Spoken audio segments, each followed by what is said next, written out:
Sada ćemo pokazati kako da kreirate svoje odeljenje i dodate učenike, predmete i druge nastavnike koji predaju tom odeljenju. U prozoru Microsoft Teamsa kliknite na dugme Pridruži se timu ili ga kreiraj u desnom gornjem uglu, odmah ispod podešavanja za vaš nalog. Zatim kliknite na dugme Kreiraj tim, čime ćete započeti kreiranje svog odeljenja. Od dostupnih opcija kliknite i izaberite opciju Razred. Upišite ime odeljenja i ukoliko ima potrebe, opciono možete upisati opis vašeg odeljenja. Nakon toga kliknite na dugme Dalje.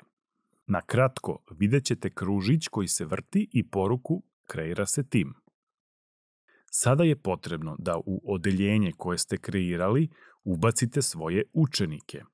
To ćete najlakše učiniti tako što ćete iz Excel tabele koju ste dobili od direktora škole korišćenjem copy-paste funkcije ubaciti jednog po jednog učenika vašeg odeljenja.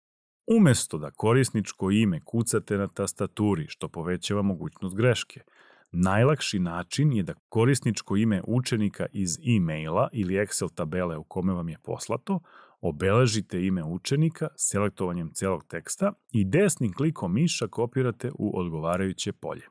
Nakon toga pojavit će vam se padajući meni sa inicijalima učenika i korisničkim imenom. Kliknite na ime učenika, to jest korisničko ime, i zatim pritisnite taster Dodaj. Sada ste uspešno dodali učenika u svoje odeljenje. Jako je važno da ovaj postupak morate ponoviti sve dok ne ubacite sve svoje učenike u odeljenje. Isti postupak možete primijeniti i za ubacivanje svih nastavnika koji predaju različite predmete vašem odeljenju. Takođe, napominjemo da ovaj postupak treba da ponovite sve dok ne ubacite sve nastavnike koji predaju vašem odeljenju. Sada kad ste ubacili sve učenike u vaše odeljenje, kao i sve nastavnike koji predaju vašem odeljenju, možete početi sa kreiranjem svih predmeta, srpski jezik, matematika, fizika i tako dalje, koje će vaše odeljenje slušati u učenju na daljinu. Kliknite mišem na 3 tačke pored naziva vašeg tima. Zatim kliknite Dodaj kanal. Unesite naziv predmeta, u ovom slučaju srpski jezik. Ukoliko želite, možete upisati i opis predmeta.